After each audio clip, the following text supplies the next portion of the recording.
E o fim do casamento levou Marvin Gaye a várias audiências nos tribunais.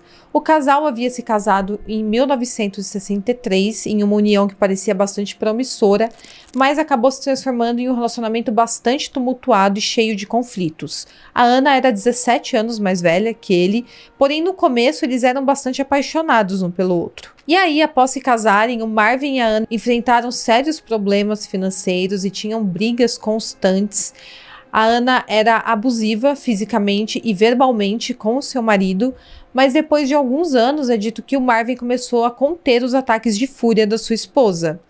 Rumores de infidelidade também azedaram profundamente esse casamento e mais tarde influenciaram até mesmo nas gravações do Marvin Gaye. 2 anos depois do casamento, a sobrinha da Anna, a Denise Gord, aos 16 anos deu à luz a um menino e ele foi adotado pelo casal e recebeu o nome do seu pai adotivo.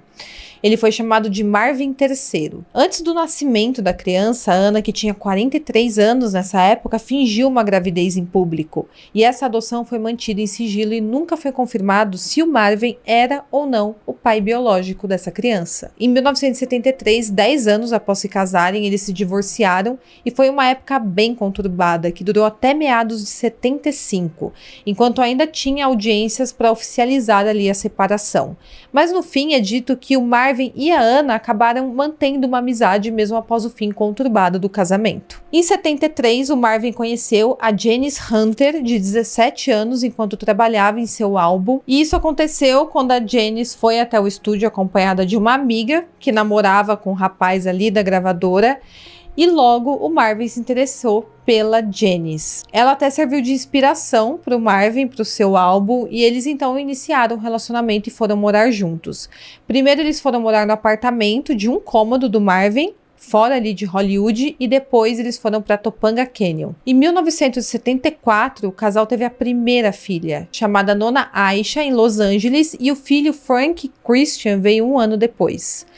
Depois que o divórcio do Marvin com a Anna foi finalizado em 75, ele se casou com a Janice Hunter em outubro de 77 em Nova Orleans. Mais tarde, a Janice contou um pouco sobre os problemas no casamento, como por exemplo, ela alegou que o Marvin a coagia a ter relações com outros homens, então ele queria um relacionamento aberto. E tudo isso, relacionamento aberto, abuso doméstico e dependência química do Marvin Gaye fez o casamento ruir. E com isso a Janice Hunter entrou com pedido de separação em 1979. Eles até tentaram reatar o relacionamento mais tarde, porém nunca deu certo a relação deles. Ele então começou a trabalhar em um novo álbum, chamado Lover Man, mas o projeto acabou sendo abortado depois do fracasso de um single. Reclamando aí de problemas que ele estava com o pagamento de impostos e também com o seu vício, o Marvin Gaye acabou declarando falência e se mudou para o Havaí, onde ele passou a viver em um furgão. O Marvin foi usuário de erva por toda a sua vida, porém ele acabou sendo apresentado ao pó no início dos anos 60. No início ele tinha problemas para conseguir cheirar, então ele usava a substância esfregando na gengiva e comendo. E no final dos anos 70, ele desenvolveu uma séria dependência de vício em substâncias. E o seu vício levou ele a ter até mesmo episódios de paranoia e também piorou muito a sua depressão. Ele chegou a tentar tirar a própria vida pelo menos 3 vezes. A primeira aconteceu em 69, quando ele estava escondido em um apartamento em Detroit. Na época ele estava desanimado com seu casamento fracassado e tentou tirar a própria vida, atirando em si mesmo. Porém, foi o pai do Berry Gordy que impediu que ele fizesse isso.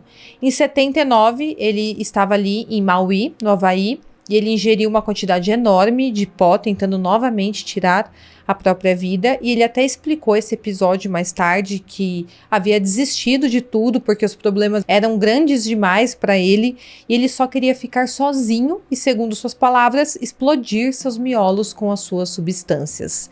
Ele disse que seria uma morte lenta, mas relativamente agradável. Certamente, segundo suas palavras, menos confusa do que com uma arma. E 4 dias antes de ele de fato falecer, de acordo com a sua irmã Jenny, ele também tentou tirar a própria vida, pulando de um carro esportivo em alta velocidade, mas ele sofreu poucos ferimentos. Voltando aí na linha do tempo, em 1980, ele assinou com o produtor britânico Jeffrey Kruger para realizar concertos no Reino Unido. Porém, o Marvin Gaye não conseguiu chegar a tempo ao palco no seu primeiro show. Quando ele chegou, todos já haviam deixado o concerto. Em Londres, ele trabalhou em outro LP chamado In Your Lifetime, mas quando a Motown lançou esse disco em 81, ele acusou a gravadora de editar e remixar o álbum sem seu consentimento, e ele falou que tinham lançado uma canção inacabada dentro desse disco e tinham alterado a arte do LP que ele havia aprovado, removendo o ponto de interrogação do título do álbum, e dessa forma alterava a conotação irônica que ele queria deixar no nome do álbum.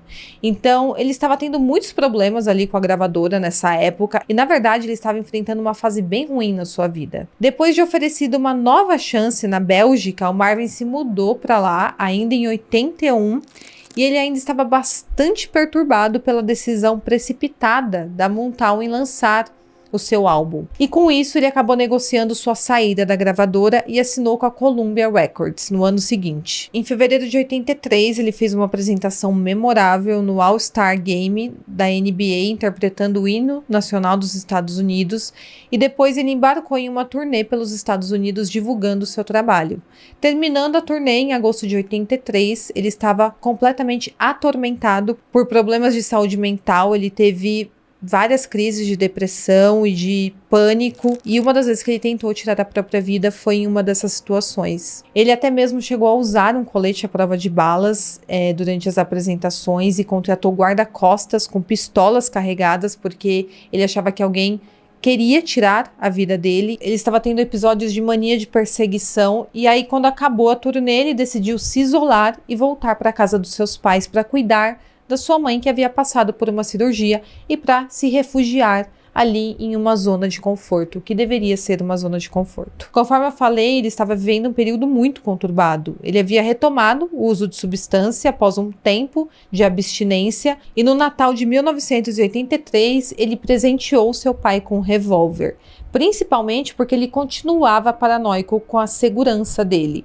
Ele achava que de fato a sua segurança estava em risco e que tinha alguém querendo tirar a vida dele.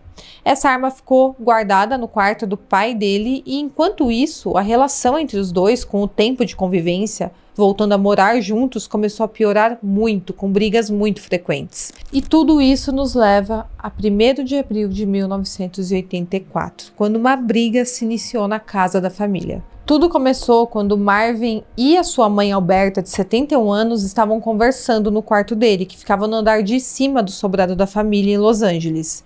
Eles então começaram a escutar um grito vindo do andar de baixo, e era o Marvin pai, que nessa altura estava com 70 anos.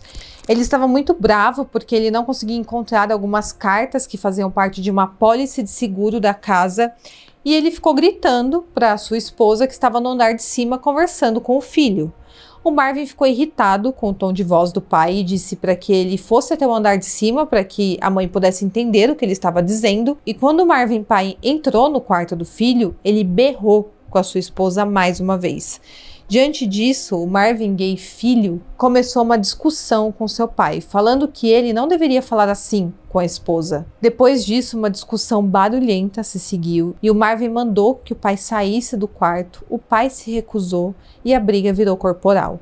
Era a primeira vez que eles tinham uma briga física de fato. O pai dele sempre deixou claro que não admitiria a violação desse limite nos desentendimentos que tinha com o filho. Mas o Marvin acabou partindo para as vias de fato de forma bastante brutal e agrediu o pai com chutes.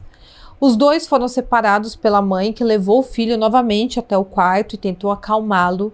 E enquanto isso, o pai foi até o quarto dele, pegou a arma, entrou no quarto do filho e fez um disparo contra o peito do Marvin. Enquanto a Alberta corria, o Marvin pai se aproximou e atirou uma segunda vez no ombro dele. Os disparos foram ouvidos também pelo Franklin, o irmão do Marvin, que vivia em uma casa menor, ainda dentro do terreno da família. Ele foi o primeiro a socorrer o irmão. A Alberta estava em prantos e avisou o Frank o que havia ocorrido, e o Frank mais tarde até relatou em sua autobiografia que entrou na casa a tempo de ouvir as últimas palavras do Marvin. Ele disse o seguinte ao seu irmão, abre aspas, eu tive o que eu queria, não conseguia fazer isso por conta própria. Então ele fez para mim, está tudo bem, segui o meu caminho. Não há nada mais em mim, fecha aspas. Essa declaração do Marvin em seus últimos momentos corrobora também com o depoimento da sua irmã, Jenny, que afirma que 4 dias antes o Marvin havia tentado tirar a própria vida naquele episódio em que ele se jogou de um carro em movimento. Depois disso, o Marvin pai desceu as escadas, saiu da casa, jogou o revólver na grama e se sentou na varanda para esperar a polícia chegar. E neste dia, perdemos para sempre o príncipe do soul, o Marvin Gaye, com apenas 44 anos. E tudo isso aconteceu apenas um dia antes de ele completar 45 anos. E, ironicamente, ele foi vítima da arma que ele tinha dado de presente para o seu pai. O Marvin Gaye pai foi condenado e preso pelo crime e pouco tempo após a sua detenção, ele foi diagnosticado com tumor na cabeça, que foi removido no mês seguinte ao crime. O julgamento sentenciou apenas 6 anos de prisão, embora ele tenha sido considerado culpado de um homicídio culposo, e no tribunal ele expressou arrependimento pelo que ele fez. Ele disse o seguinte, abre aspas, se eu pudesse trazê-lo de volta, eu traria. Eu tinha medo dele, pensei que ele iria me machucar. Não sabia o que ia acontecer. Sinto muito por tudo o que aconteceu. Eu o amava, queria que ele pudesse entrar por aquela porta agora. Estou pagando o preço agora, fecha aspas. Após cumprir a sua pena, o Marvin Gaye pai passou seus últimos anos em asilos e morreu em 1998 de complicações de uma pneumonia. O Marvin Gaye foi um artista que deixou sua marca na história da música. Porém, sua vida foi marcada por uma intensidade emocional que para muitos parecia carregar um prenúncio trágico. Após a sua morte, surgiram diversas interpretações sobre seus últimos dias de vida. Alguns acreditam que, na verdade, o Marvin, em sua luta interna contra os demônios pessoais, de certa forma, acabou provocando o seu próprio fim.